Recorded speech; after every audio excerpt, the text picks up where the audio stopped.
거기 있는 스토리가 뭐냐면 우리 이런 얘기 했죠. 모집단이 있어. 여기 모집단에 있는 평균과 분산을 가지고 표본 평균의 분포를 하러 가잖아요.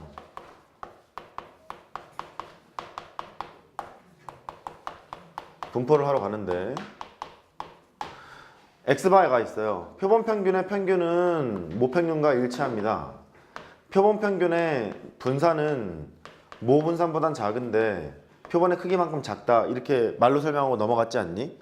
내신에서는요. 내신이거나 교육청 모의고사에서는 확인하는 문제를 내요. 내신에서는 좀 많이 내는 편이고 모의고사에서는 조금 덜 나오는 편이고 그게 얘거든요. 165페이지에 있는 무슨 소리냐면 X가 다 보고 있니? 네, 표본 확률 분포표가 이제 있죠. 2, 4, 6, 8 이렇게 있어요. 그때의 확률이 4분의 1, 4분의 1, 4분의 1, 4분의 1 이제 이렇게 있대요. 확률 분포표가 있대. 이 상태에서 표본의 크기가 2인 표본을 이미 추출을 했대요. 이미 추출이라는 것은 뭐 확률 구하는데 큰 지장이 없는 상황으로 뽑았다 이런 뜻이고 그때 표본 평균의 분포를 계산을 해보재. 표본의 크기가 2라 그랬잖아요. 그러면 샘플 집단을 뽑는데 표본의 크기가 2짜리를 이미 추출을 한 거야. 근데 표본 평균의 평균을 계산할 거기 때문에 이게 여러 개를 뽑았다고 했지 않았었니? 그랬죠? 그러면 여기에서 표본 평균 1, 표본 평균 2 이런 것들을 이제 구해서 이것들의 평균을 내고 분산을 내고 해야 되는 거잖아요. 그거를 직접 계산을 해보자는 소리예요. 근데 표본의 크기가 이제 2니까 여기에는 모집단에 2개를 뽑은 다음에 2로 나눠야 되는 거잖아요. 그래서 x1이랑 x2랑 게 더해서 2로 나눈다. 그게 그 뜻이야. 165페이지에는 그 얘기가 된 거니? 그 상태에서 이제 표본 평균들을 계산하기 위해서 이걸 이제 나열을 한 거예요. x1이나 x2를 이제 나열을 하는데 표를 하나 만들어 놨죠. 2, 4, 6, 8이니까 이걸 써요. 이렇게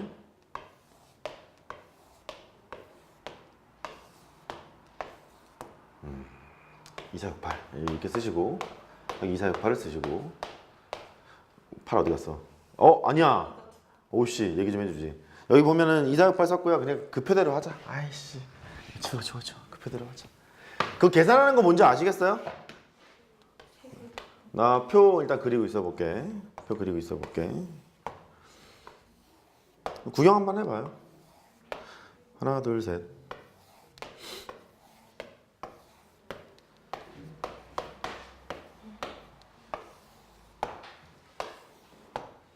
직접 니네가 시험장에 계산을 해야 되는 거야. 여기 x1을 썼고 x2를 썼대요. 지금 여기에 쓰여져 있는 거는 뭐냐면 얘 계산해 놓은 거거든요. 그러니까 너랑 합해서 2로 나누면 2 될 거고요. 너랑 합해서 2로 나누면 3 될 거고 합해서 이제 2로 나누면 4 될 거고 여기는 5 될 거고 이렇게 썼을 거 아니겠니? 쭈루룩 이제 써요. 쓰게 되면 이제 이렇게 썼겠죠. 뭐 이렇게 있고요. 5, 6, 7, 8 이렇게 했겠죠. 이거를 쓴 목적은 표본 평균의 분포를 계산하기 위해서. 요 계산하는 건 알아먹었죠? 한 페이지 넘겨보세요. 넘겨보시면 표본 평균의 분포를 쓰러 가요. 이렇게. 그 표본 평균의 분포를 쓰라는 얘기는 여기에 있는 얘를 해보라는 거잖아. 이렇게. 근데 나와 있는 숫자들이 2에서부터 8까지 있는 거니까 표본 평균들을 쓰러 갑니다. 3, 4, 5, 6, 7, 8 이렇게 쓰러 가요. 이렇게 쓰러 가서 확률을 쓰러 갑니다. 왜냐면 확률을 계산을 해야 평균도 구하고 분산도 구하는 거잖아요. 확률을 구할 때 2가 나올 확률을 구하라는 소리는 전체가 가로가 4개 있고 세로가 4개 있을 거니까 16개 있지 않니? 16개 중에서 2가 나오는 거 하나밖에 지금 없잖아. 그러니까 16분의 1이에요. 이걸 쓴 거야 지금 얘가. 된 거죠? 그 다음에 3이라는 것은 2개 나올 거니까 16분의 2 쓸 거고 그 다음에 4라는 건 3개 나왔을 거니까 16분의 3을 쓸 거고 5라는 건 4개니까 16분의 4를 쓸 거고 맞죠? 6은 3이니까 16분의 3을 쓸 거고 7은 2니까 16분의 2를 쓸 거고 16분의 1을 쓸 거고 이게 썼다는 얘기거든요. 그럼 얘가 표본 평균의 평균을 계산을 하래요. 얼마니?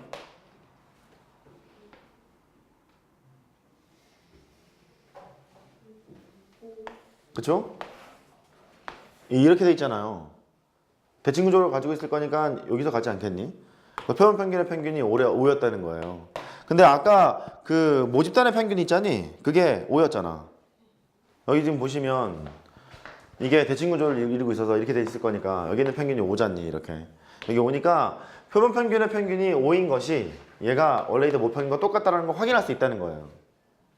이해된 거죠? 그게 있고, 근데 분산 구하려면 어휴, 뭐부터 구해야 되는 거니? 여기에서 m제곱 이걸 이렇게 쓸게요. 너의 제곱 이걸 이렇게 빼야 되는 거잖아요. 그러니까 제곱해서 곱하고 제곱해서 곱하고 제곱해서 곱해서 쭉 합한 게 여기 있을 거고, 그 다음에 평균 계산했을 거니까 그 제곱을 계산할 거고 하면 이렇게 나온다는 거예요. 원래 있던 모분산이 있는데 표본의 크기 2로 나눈 이만큼이 나오겠다는 거예요. 그거를 확인해 보세요가 거기에 써 있는 거야. 된 거니? 그러니까 내신에서는요 이거를 쓸 줄 알아야 돼. 이게 3개로 가면 많이 피곤해요. 그러니까 3개를 뽑아서 평균을 3으로 나누는 거 있지 않니? 그럼 많이 피곤해. 많이 피곤한데 2로 나누는 것 정도는 확인할 줄 알아야 돼. 밑에 보면 3개짜리 있죠. 3개도 표로 그릴 수 있어요? 네. 그 계산을 일일이 다 하셔야 돼요. 그 3개짜리 계산할 수 있겠니?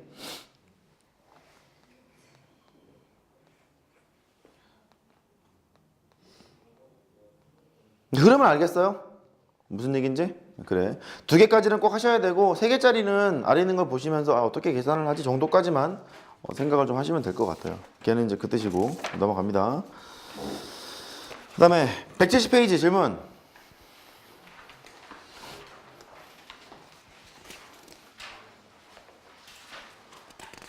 없어? 171. 172. 안 풀었다 손. 네, 알겠습니다. 172에 2-31번은 같이 봅시다. 2-31번 172페이지에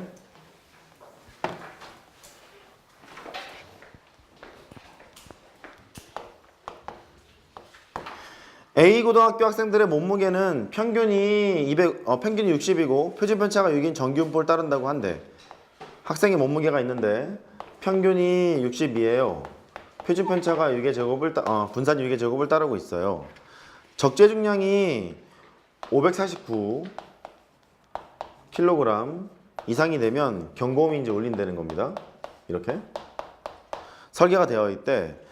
A고등학교 학생 중에서 이미 추출한 9명이 탑승을 했대요. 표본의 크기가 9인가 봐. 9명이 탑승을 할 때 경고음이 울릴 확률을 구하래.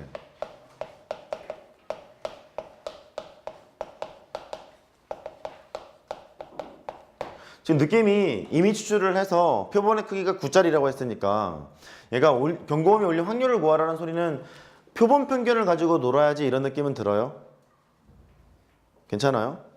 그러면 549kg 이상이 됐을 때 경고음이 울린다면서요. 그러니까 표본 평균이 얼마 이상이 돼야 울릴까 이런 고민을 해봐야 될 거 아니겠니. 근데 얘가 549kg이니까 9로 나누게 되면 61kg 되는 거잖니. 그러니까 얘는 표본 평균이 61kg 이상이 되면 울리겠구나. 요걸로 바꿔치기 해서 문제를 푸셔야 돼요. 할 수 있겠어요? 표본 평균 갖고 노는 거니까. 근데 오른쪽에 표준 정규 분모표가 나와 있다 보니 얘를 표준화시켜서 계산을 해야 될 거잖아요. 그때 표본 평균도 정규 분포를 따르고 있어요 라고 표시를 할 거고, 표본 평균의 평균은 모평균과 일치할 거니까 60이라고 쓰시고, 표본 평균의 분산은 6의 제곱인데 표본의 크기로 나눠야 되는 거잖아요. n이 이제 9니까 3의 제곱으로 나눌 거라고. 너는 2의 제곱 이렇게 된단 말이야. 2의 제곱이 될 거래. 즉 표본 평균들은 이러한 정규분포를 따르고 있습니다를 계산을 일단 해놨잖아요. 해놨으니까 얘를 표준화시킬 때는 이거를 보고 쳐다보시고 표준화시키면 돼요.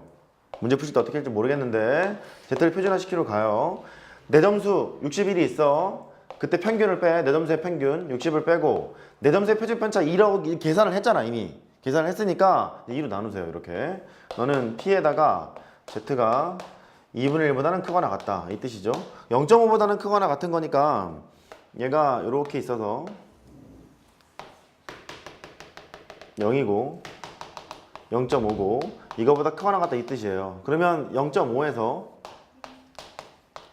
0에서부터 0.5까지 확률을 빼야 되는 거잖아요. 근데 0.5까지 확률이 0.191호래요. 요거 이제 빼시면 되겠죠. 0.3085인가 이렇게 계산하시면 될 것 같습니다. 사연 아시겠죠? 표본의 크기가 정해져 있는 순간 표본 평균을 갖고 놀아야 되는 상황이니 표본 평균을 계산을 해야 된다. 요거 좀 조심하십시오. 그리고 이 스텝을 밟으실 때 표본 평균의 분포를, 그러니까 정기 분포를 따르고 있는 상황을 미리 계산을 해놓고 얘를 가지고 계산을 하러 가세요. 이해된 거죠? 오케이, 그렇게 하시고 그 다음에 뭐 32번은 둘 다 독립이라고 하니까 두 개 따로따로 확률을 계산을 해서 곱하면 될 것 같아요. 두 개 모두 10 이상 14 이하의 확률을 계산하라고 했으니 넘어가도 됩니까? 오케이, 넘어가죠. 그 다음 173페이지 질문?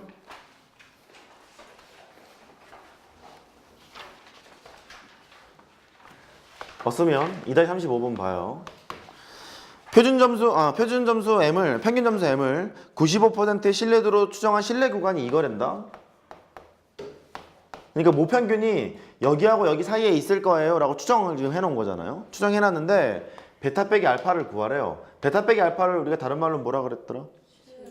신뢰 구간의 길이 이제 그랬죠. 신뢰 구간의 길이는 2K 곱하기 루트 N분의 시그마 이랬죠.